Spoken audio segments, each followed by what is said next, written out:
Welcome to the wonderful world of physics. This is section 22.3, potential difference and the electric field.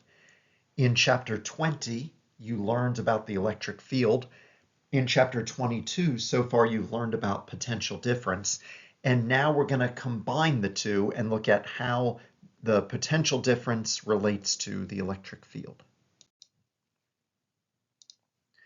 First, I want to think about this. You see this picture, you see the electric field lines going to the right, and I've drawn there points A, B, and C.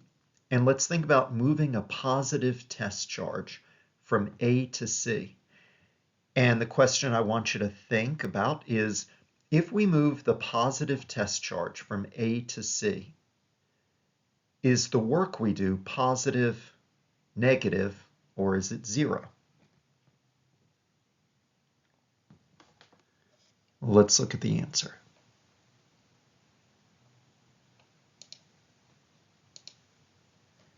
It is positive. So I want you to think that a positive charge, remember, will naturally fall in the direction of electric field lines. And so you can think of bringing a positive charge from A to C as going uphill. It's going against the electric field. And so we have to do positive work to get it from A to C.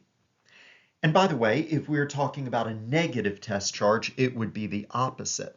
If it were a negative charge, like an electron, then going from A to C, going against the electric field, is the direction that it naturally falls. So a negative charge to go against the electric field, to go to the left here, that would be going downhill for it, and it would be negative work. All right, let's ponder this. What about taking a positive charge from C to A? Is the work positive? Is it negative? Or is it zero?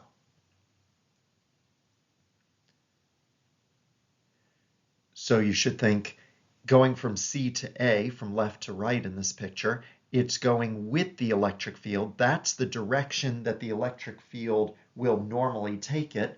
And so if we're bringing it from C to A, we do negative work because it's going downhill.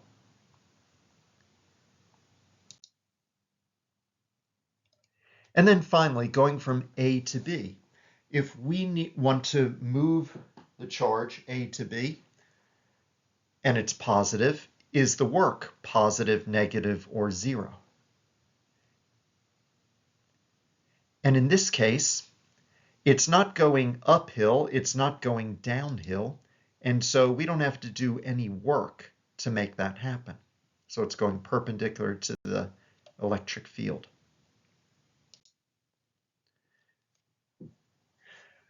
The gravitational analogy you can see on the upper right is something that is falling down.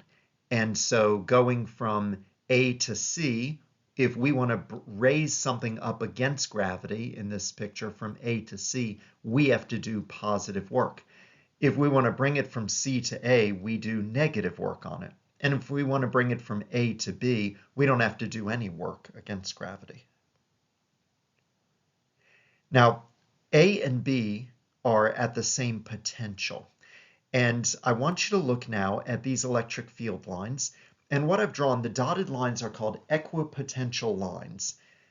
It's kind of like on the PV diagram where you have isotherms. Remember, an isotherm, when we studied thermodynamics on a PV diagram, is every point that's at the same temperature. Well, an equipotential line, which very often isn't a line, in this case they're lines, but they're actually, more generally speaking, curves, they hit every point that's at the same potential. And equipotential lines are always perpendicular to the electric field. So you look at this uniform electric field right here, and I've arbitrarily put in values here. Everything on this line is at negative 5 volts. Everything on this line is at negative 10 volts.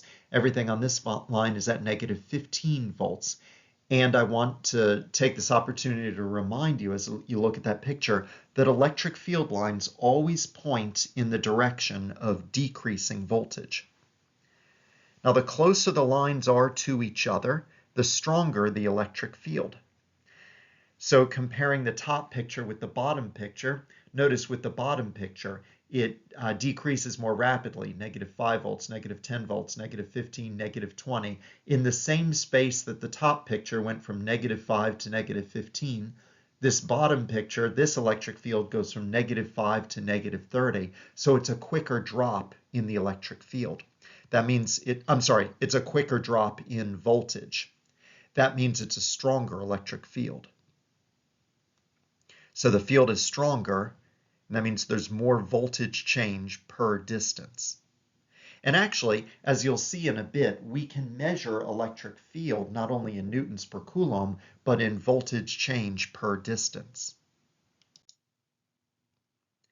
Here's a picture from the PHYS simulation of a negative point charge, and you see the electric field is pointing radially in towards it. And I've drawn equipotential lines scaled at, I think it was every 10 volts, or maybe it was every 5 volts. I don't remember what I did it at, but it's the same voltage difference. And you notice as you get closer to the point charge, that's where the electric field is the strongest. And what this looks like with the voltages is the voltage drop. It's a shorter distance from each, let's say, 5-volt voltage drop. And as you get farther and farther out, it's a longer distance for the same voltage drop. Here at the top is a similar picture. This one just has a positive charge in the middle. Electric field lines radiate away from it. And you can see where the equipotential lines are jammed closer together near the point charge. It's a stronger electric field, and it gets weaker as you go farther away and the equipotential lines get farther from each other. Here's what I want to look at now. Given a potential, calculate the electric field. What we're going to do is, in an E field, we're going to consider a small displacement dx with a small potential difference dV. At the beginning of this chapter, we have the equation that the potential difference between 2 points A and B is the negative dot product of E and dr. Well, now we're going to think about these small potential difference and the small displacement. And what I come up with is dV equals negative the x component of E times dx. Where did I get that from? Well, here it is in the green. I've done the theory behind that. Negative E dotted with dr is negative of E times dr, and I'm keeping this one-dimensional here, so we'll just say that's delta x, times the cosine of the angle between them. So what I'm going to do is I'm going to lump together E times the cosine of the angle, and that gives the x component of E. So in the end, we get that dV equals negative E sub x delta x. Rearranging that, we can say that the x component of the electric field is the negative of dV dx. There it is again. The x component of the electric field is negative dV dx. Then, if we think about this three-dimensionally, we can then get the corresponding equations for all 3 dimensions. We have the x component of the electric field is negative delta V delta x. The y component is negative delta V delta y. And the z component is negative delta V delta z. So we're looking at the partial derivatives here. And then we can say the electric field as a vector is, and there's each x component in the I hat, the j hat, and the k hat direction. And notice the negative sign is there. Notice that the electric field is strong when there are rapid changes in potential. The faster the potential is changing, that makes for a stronger electric field. The meaning of the minus sign is that moving in direction of increasing potential means moving against the electric field. And that's what I've been saying several times in these videos. I've been saying it kind of the opposite way, is that the electric field points in the direction of decreasing potential. I also want you now to notice that when you first learned electric field, its units were newtons per coulomb. It described on each charge of so many coulombs how many newtons were acting on each coulomb, how many newtons of force. But now we can see that dimensionally equivalent, it's also volts per meter. Let's look at an example in the book. This is example 22.8. It says, use the result of example 22.7 to find the electric field on the axis of a charged disk. Example 22.7 in previous video was a charged disk, and we found the potential difference somewhere along that central axis that we've arbitrarily called the x-axis. And what we found in that example was what you see in the green at the top, that the potential difference at some position x, some distance x from the center, is 2kq over a squared times square root of x squared plus a squared minus the absolute value of x. Now, what we see, first of all, is that the potential depends only on x. It doesn't depend on y, and it doesn't depend on z, at least along that x-axis. So the electric field, the y component of it, is negative change in v over change in y. That's 0. If we take the partial derivative with respect to z, that's 0 also. All there is a partial derivative with respect to x, so the x component of the electric field. So let's do it. The negative partial derivative of v with respect to x. So we're taking the negative derivative with respect to x of all of that, the voltage. So here I go in the next few lines taking the derivative. We'll start by taking 2kq over a squared, throwing it out to the left because that's all constant. So we're taking the derivative of x squared plus a squared to the 1/2 power minus absolute value of x. Well, taking the derivative to the 1/2 power, that becomes 1/2, and here's the negative sign that comes before the derivative. So negative 1/2 x squared plus a squared to the negative 1/2 power, because we've dropped the exponent by 1, times the derivative of what was in the parentheses. So x squared plus a squared, we take its derivative, and it's 2x. And then we have that absolute value in there. So depending whether x is positive or negative, so that derivative actually becomes plus or minus 1. Now, let's consolidate everything. I'll move the plus or minus 1 to the left. And then we have minus, and you see the 1/2 and the 2, those are going to divide out. And we're left with plus or minus 1 minus x over square root of x squared plus a squared. That's the result. Now we can assess this. We can think, what about if x is much, much smaller than a? It's very close to 0. So you look at the picture at the top and you imagine it's right off of the surface of the disk. Well, what's going to happen if x is much, much smaller than a, then essentially in this equation, x goes to 0, and we're left with, in the brackets, just plus or minus 1. Well, here I'm more concerned with the magnitude than the plus or minus aspect of it. So the magnitude of the x component of E is just 2kq over a squared. Now let me fiddle with this a bit. So that is the result, but let me play with it a bit. Let's call k, that Coulomb constant, 1 over 4 pi epsilon naught. And so then I also want to call q, the charge, sigma, which is the surface charge density times the area of the disk, pi a squared. And the a squareds will divide out, the pi's will divide out. When we consolidate all this, we get sigma over 2 epsilon naught. And you might remember that from a previous lecture, that looks like the electric field off of an infinite plane. So when you get very close to a uniformly charged plane, that's what we get for an electric field. Let's look at problem number 28 in the book. It says, in a uniform electric field, equipotential planes that differ by 1 volt are 2.5 centimeters apart. What is the field strength? Okay, so pretty easy, straightforward problem. What we get, let's start with a basic derivation here, is that if the difference in electric potential is the negative of the dot product of EDR. We get, just thinking one-dimensionally, then the difference is negative E delta X.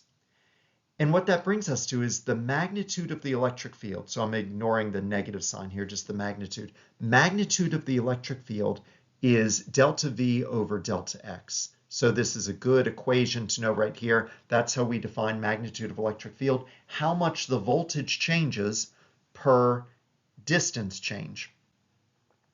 And it says it changes by 1 volt over a distance of 2.5 centimeters. So we'll say 1 volt over 0.025 meters, and that gives us 40 volts per meter, otherwise known as 40 newtons per coulomb. Let's now do problem number 30. And there's a picture in the book that you can see down at the bottom of the page. It says this figure shows some equipotentials in the XY plane.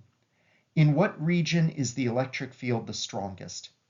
What are the direction and the magnitude of the field in this region? Okay, so you look at it, and each of these equipotential lines, notice the voltage, they're evenly spaced in terms of voltage. So 10, 20 volts, 30 volts, 40 volts. As we're looking graphically for where the electric field is the strongest, we're looking for where the voltage drops the quickest over the shortest distance. So we're looking for where those lines are crammed the closest together. And so you can see the electric field is strongest along the positive x-axis between 2 and 5 centimeters. So right in here is where they're crammed closest together. And you can see that those distances as measured in meters. Now, what is the direction? You can see that increasing X goes to a higher voltage because we have, again, 10 volts, 20 volts, 30 volts, 40 volts. An electric field always goes in the direction of decreasing voltage. So the electric field goes perpendicular to the equipotential lines, and from positive or from high voltage to low voltage. So we can say that in this region right here, there's my electric field line in the green, that it goes in that direction, towards the negative X direction.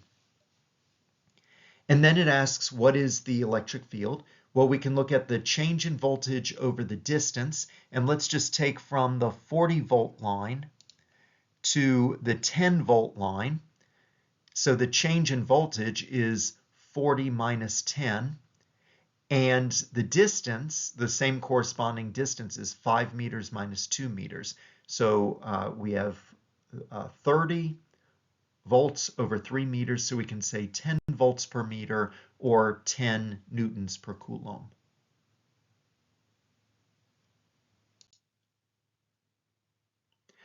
Here you see another image from the PHYS simulation. I put down a bunch of charges, and you see the 2 positives, the 2 negatives, and in the green are the equipotential lines. Now, I've just left the equipotential meter, the voltmeter right there, and that shows that's 10 volts. Everything here actually is at negative 10 volts. And as you go in towards the negatives, you have negative 20, negative 30, negative 40, and I stopped there. This weird line right in here, that's actually the curve that represents 0 volts. And so you've got negative voltages on this side where the negatives are, and positive voltages right around there, around the positive charges.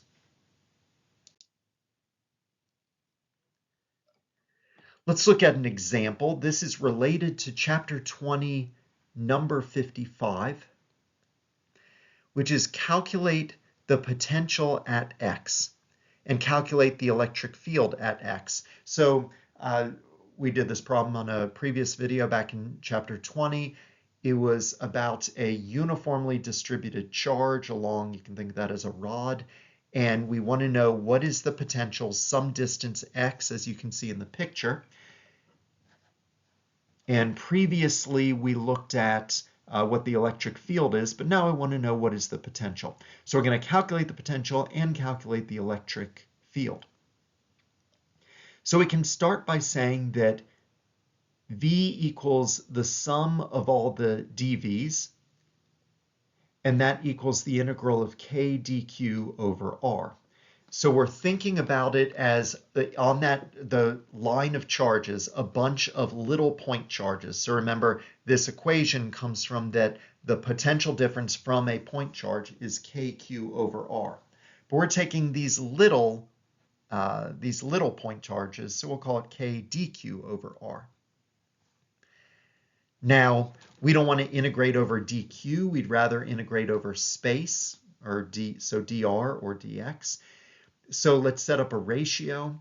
We can say that the little charge over the whole charge, so dq over big Q, equals the little length, the length of the little charge over the length of the entire rod, dr over L. So we can say dq equals big Q over L times dr. And let's make that substitution in the integral here. So the potential difference is the integral from the integral of kq over RL dr. Let's do that integral, kq over L, and we're integrating. Let's think the limits of integration are going to be, as we integrate over the distance, it's going to be from the end of the rod, so right here, which is x minus L, all the way to x. And again, I'm assuming on the x-axis, you notice how I start the origin right here on the left, the leftmost of the rod. So we're looking at from a distance between x minus L and x. And taking that integral, we get natural log of r. Of course, we still have the kq over L to the outside. And as we take that through, we end up with that the potential difference, or the potential rather, is kq over L times the natural log of x over x minus L. Now we can look at what actual numbers come from this. So what I want to do, just to keep the math a bit easier, let's normalize it. So kq over L, I don't really care what the charge q is, and I don't really care what the length is. So let's just say whatever those are, they just happen to come out to be 1. So k times the charge over L comes out to be 1, and it just makes it easier for me to plug all these in the calculator. So let's say that L is 10 centimeters. So I did care a little bit, it turns out. Okay, what we get as I plug in all the values is that 15 centimeters away, the voltage is 1.1 volts. 20 centimeters away, it's 0.69, then 0.51, then 0.41. So notice that because the rod is positively charged, we can imagine the electric field lines are pointing to the right. And that means pointing to the right, as you go farther away down the x-axis, you're going to decreasing voltage, and that's what we see here. And here I've picked it up a bit. We're at 100 centimeters away, it's 0.105. At 120, it's 0.087. And you can see there was more rapid voltage drop in those first few bits, 5 centimeter gaps. For example, between 25 and 30 centimeters, it dropped 0.1 volts. And now, between 100 and 105 centimeters, it only drops 0.005 volts. So you can see that's what we expect. The electric field is getting weaker, so there's less of a voltage drop as distance increases. Let's now calculate the electric field, and we can see if it gives us the same result as we got back in the chapter 20, number 55. The electric field is going to be the negative of the partial derivative of voltage with respect to x in the I hat direction. And I'm leaving off the y and the z because those were not dependent on y and z at all. So we have negative of the partial derivative with respect to x of kq over L times the natural log of x over x minus L. That's what the electric potential was on the previous page. And so first thing I'm going to do this derivation is take the constant kq over L and throw it out to the side. So negative kq over L, we factored that away. And we need to take the partial derivative of natural log x over x minus L. And I don't know what the derivative of natural log is, and so I use from calculus this technique where we're going to say that the partial derivative of this function, we can say it's 1 over u times du dx. Now I'm going to define u as x over x minus L. So du dx is, we're just taking the derivative of this u that I've defined there with respect to x, and I'm treating it as a ratio, so that's going to be the denominator times the derivative of the numerator minus the numerator times the derivative of the denominator, divide by the denominator squared. And so I think in calculus that's called the quotient rule. And so we get x minus L times 1 minus x times 1 over x minus L squared. And cleaning that up, we get x minus L minus x in the numerator. So that becomes negative L over x minus L squared. Okay, now I'm going to apply that. So I've got my u, I've got my du dx, and this partial derivative is going to be 1 over u times du dx. So my 1 over u, oh, first of all, let's not forget our negative kq over L right here. Our 1 over u, remember here's u, where my marker is x over x minus L. So 1 over u is x minus L over x. And then times du dx is negative L over x minus L squared. And we see that things divide out, the negatives divide out, the L's divide out. 1 power of x minus L divides out. And what we're left with is that the electric field is kq over x times x minus L I hat. And that is the same result we got back in chapter 20 on number 55.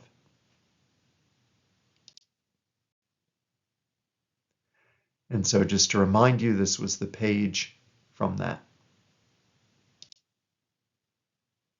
And that is the end of section 22.3. Have a great day.